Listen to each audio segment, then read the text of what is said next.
All right, at 7 o'clock, I'll call the meeting to order. Has the meeting been properly noticed? Yes. Moving on to recognitions. Anybody from the board have anything? PLC Institute was phenomenal. It was just a great opportunity to gain insight into why the district, has invested in PLCs.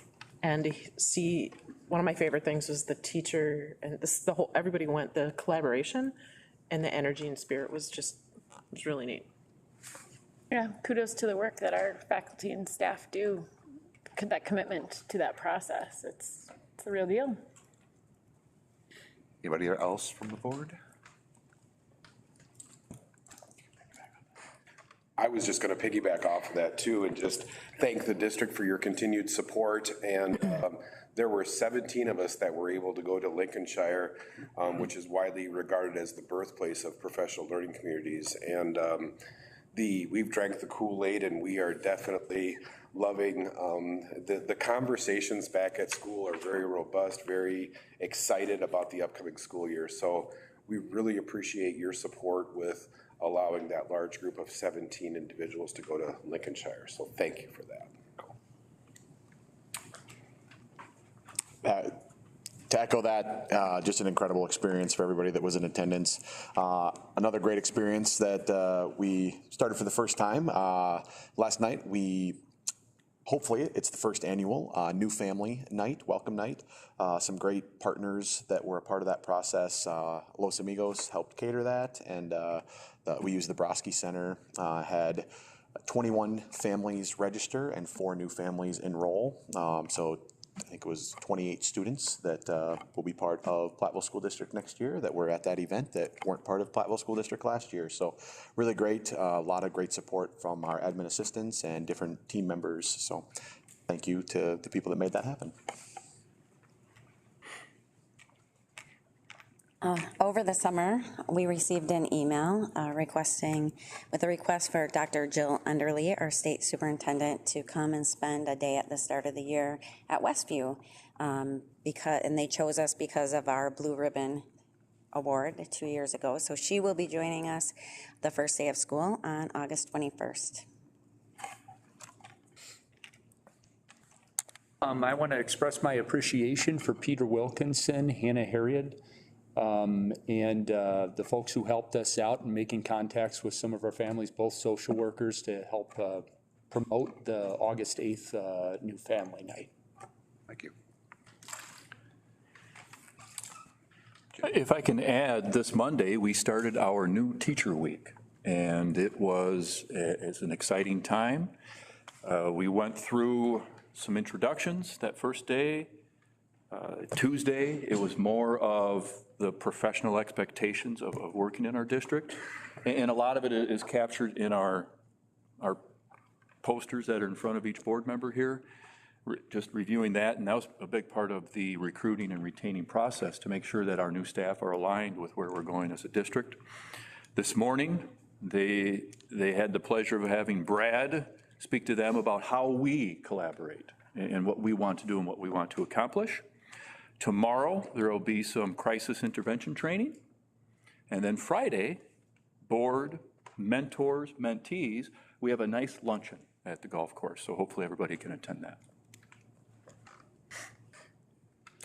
All right. Moving on to opportunity for public input. Do we have anybody signed up? Okay. On to information and discussion. Referendum update. Westview's project is nearing completion. You see the first layer of asphalt is down. I believe another layer, if it hasn't been, will be added shortly. Early next week, they'll be striping it. And that whole project was able to wrap up and still have $60,000 in contingency that we did not apply. Looking at the $36 million referendum, those contingency amounts, we now can look and see how the other buildings are coming in with their bids and apply that. Renee, along with Jordan and with Officer Jared, they're going to stage a how-to video, how to use the new drop-off and pick-up. So that'll be exciting. There's I believe Henry is going to make an appearance. There will be some good drone footage. We're going to have some real good fun with that, and hopefully allowing it to be used to its fullest. The activity complex, the AstroTurf is down. It is full of the filling. So it's pretty exciting to have that. The next step will be asphalting the track, and that is scheduled to be laid down on Tuesday. Once that is completed, then they can put the rubberized track on top of that. We have the bleachers coming in early September, the scoreboard coming in mid-September. So a lot of these things, they're starting to line up, and we should be able to host an event this fall. And we're pretty excited about having that. As we mentioned last time, the Neil Wilkins bids, they have been accepted. Tomorrow, we will go through and vet through those again. The high school bids, those close today at 3. So tomorrow, starting at 10, the core committee will be given a presentation about how those bids came in. And the middle school is then a week later. The strategy behind that is we have all these bids in front of us, and we don't have to stay building specific. We can look at where we are and make priority decisions that we need to with the different funds as far as how they come in. And that would be the referendum update. If there's any questions, gladly answer. Hearing none, we'll move on to items on the consent agenda. Within the consent agenda you can access the minutes of our previous meetings. Letter C, the financial report and bills for the month of July. Receipts totaling $236,522.75. Disbursements totaling $1,550,000, $1,550,860.31, and all line items to follow. We have our donations for June and July. Total value at $67,625.90. So a variety of significant donations. One that I would like to highlight would be the $50,000 donation for the digital scoreboard project from the Cindy Tang Charitable Fund. She has pledged a total of $200,000, and she'll be making installments of this towards that. I think I'd like to make sure that the teachers or the staff members who actually wrote the community foundation grant get recognition, because I think that's really helpful that they're taking the time to actually go through that process. It's not a given, but it sure is nice to have field trips and have a mobile ukulele lab because of their efforts. So.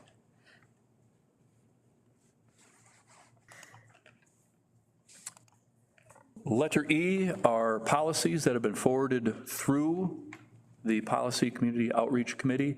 823.1, records management and retention. Remember in May, there was this, you got to race to get this policy, you have to get it done. Well, we chose to let the dust settle a little bit, worked with WASB, and the policy that we've adopted there just aligns with what the state says we should. So wherever the state goes, we will follow and we'll be in alignment. That's a significant piece of policy for our business office, record retentions. 412.1, full-time student, just changing our policy to align with our current practice. Same thing with 423, the full-time open enrollment students, matching it with our current practice. And 443 was updating language. The high school administration met with Grant County Sheriff's Department, worked through some different scenarios. One of the areas of concern was our vaping language was outdated, and including vaping plus THC, and then how to qualify those differently. F is the hourly administrative mentor contract proposal. This is to help support our new middle school principal. G, H, and I are new hires in our special education assistant. If you recall, at the end of last year, we had 5 of our assistants resign, And for the most part, they were moving. Their families were moving, and so we had positions to fill. The strategy is to wait until August. On one hand, you don't want to hire too soon because that person may have other opportunities, and then you're kind of left in a bit of a lurch. But also, students move, families move. And so you wait till about now, assess where our needs are at, and then we hire accordingly. Noting that we are 2 weeks from starting school, this is when we do have several moves in and out that we try and capture, and we'll recover and judge accordingly as far as what we need to do. So I would expect at the 23rd, there may be some additions based on when students and families move in. So the proposal is to hire Anna McDermott for middle school special education, Austin Butson for high school special education assistant, and then Michael Moss for Neil Wilkins, special education assistant.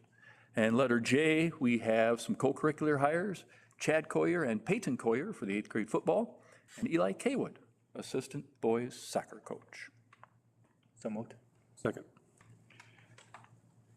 Motion by Ben, excuse me, second by Matt to adopt the items on the consent agenda as presented. Any questions or comments on those? Question, so based off of these 3 hires for what we have on the books right now, are we fully staffed then for those assistants?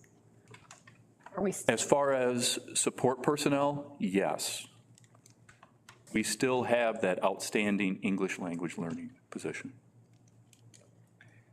And we are also trying to secure a long-term sub for maternity at Westview.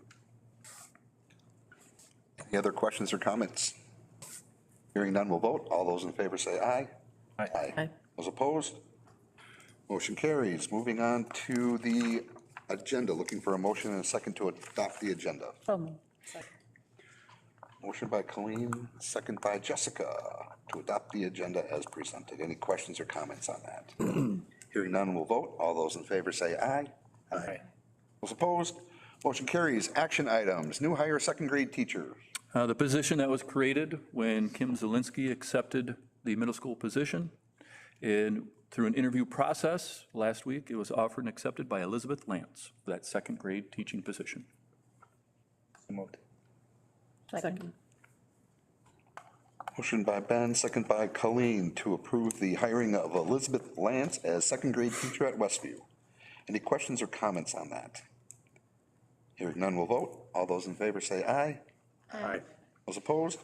Motion carries. Middle school social studies curriculum.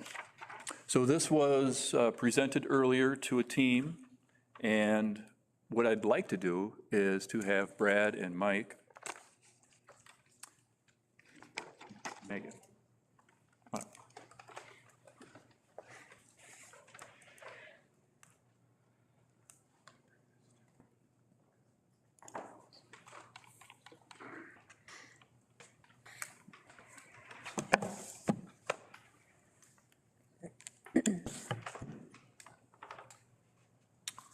So this started, several years ago when we were looking at updating our reading resources.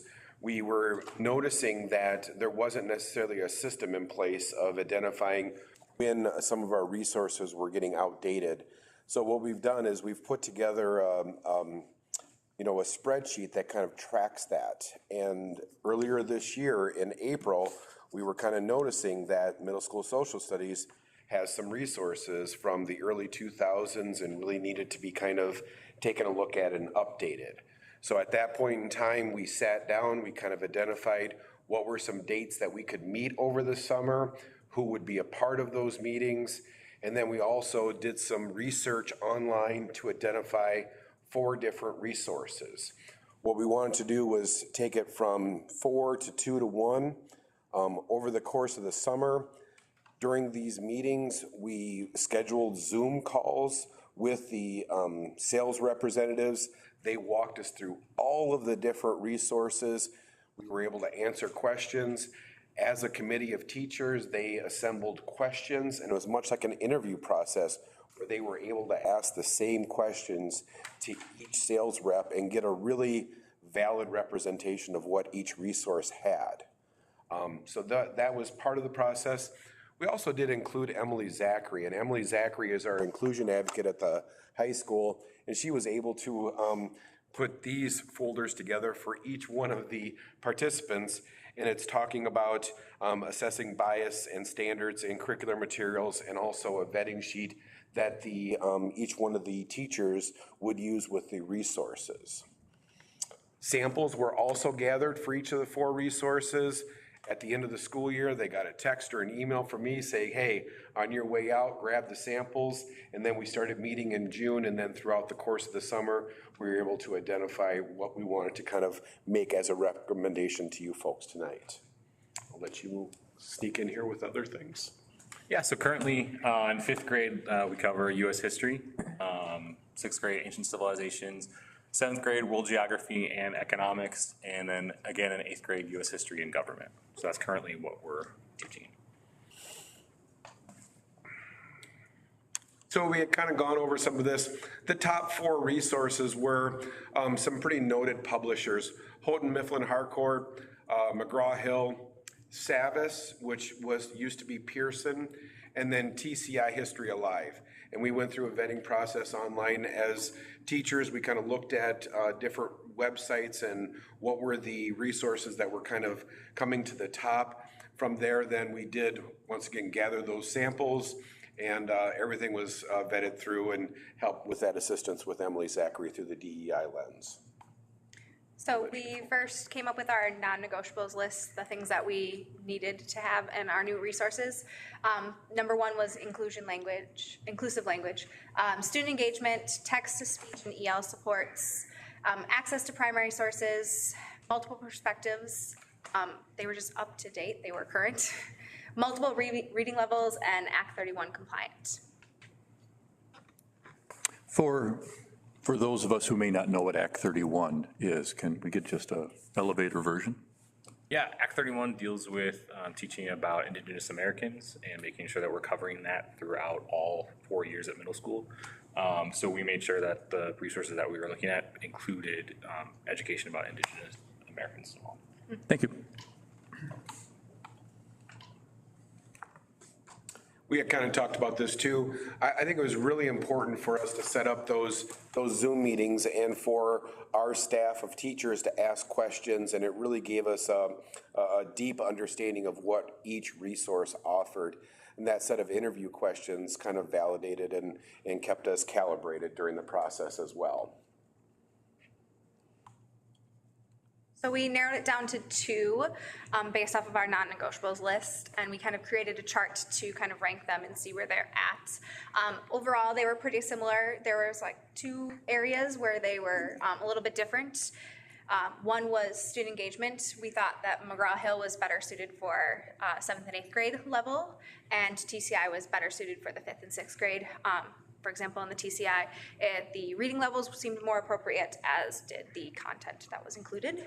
And then for 7th and 8th grade, one of the big things is primary sources, or just access to primary and secondary sources. And we thought that McGraw-Hill did a better job for 7th and 8th grade, just embedded within the curriculum. So we kind of were leaning more toward that one. And then at the bottom, ability for offline work. McGraw-Hill does offer that. So if a student doesn't have internet at home, if they, I think it was an app, if they have that app downloaded onto their Chromebook, they can work at home without needing internet access. TCI does not, but our 5th and 6th graders do not take Chromebooks home, so we would not have any resources or assignments online that they would need to be completing there. And then just to further clarify, the 3rd line down there, TTS is text-to-speech, so just an accommodation for students so that they can have some of the text read to them, as well as then the ability for translation. In both of these textbook offerings, we have the ability to translate in multiple languages, not just Spanish. So at the end of it, we kind of were split in between 2. So 5th and 6th grade, we prefer to go with the TCI History Alive. It just better fit our needs. And 7th and 8th grade, McGraw-Hill, that's what we'd like to recommend. And just to continue off of that, 6th, 7th, and 8th grade, they actually have a textbook that the students will have in the classroom. And 5th grade has probably would describe it as a journal that's in the classroom, a consumable.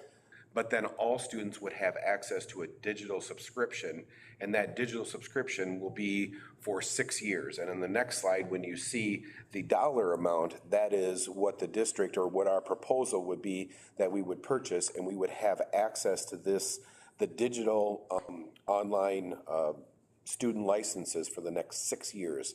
And those licenses are also updated on an annual or every couple of years. So that's another value add with having this digital subscription. We go back to slide 3. Is that changing at all, the content emphasis by the grade level? No, and actually, in some ways, it fits a little bit better. For the book for 7th grade, we added in economics a few years ago as we were kind of realigning with the standards. And this actually has 4 like units about economics. So currently we have a lot of other things we kind of pull in, but this has all the information and has a lot of resources to use directly in the textbook. So we wouldn't be changing too much of what we're doing. It kind of is all within them too. Having the digital online platform that it sounds like you have instead of the traditional textbook. We would actually have both. You have both. Have both. So there's no opportunity then during that 6 years, if there was ever an update, do they provide updates, or is it just that's what it is? Digital one would be updated. Yes. The hardcover textbook would not. Do they get updated often, or? We asked that question, how often they're updated.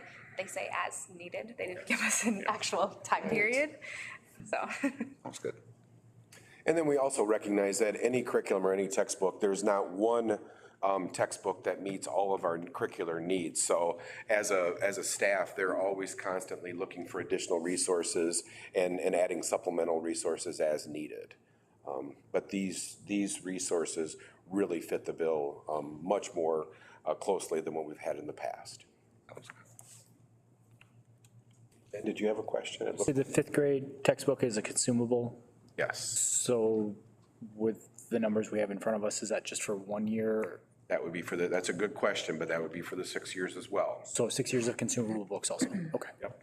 And then that would be something that every August, we just tell them on August 10th, just go ahead and ship them, and they'll be here waiting for us in a box. Perfect. Great question.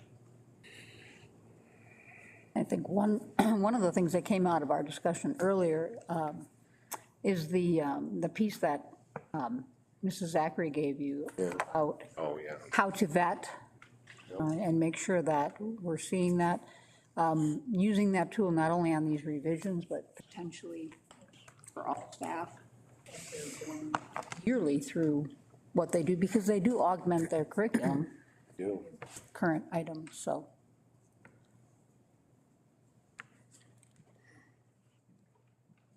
Any additional questions?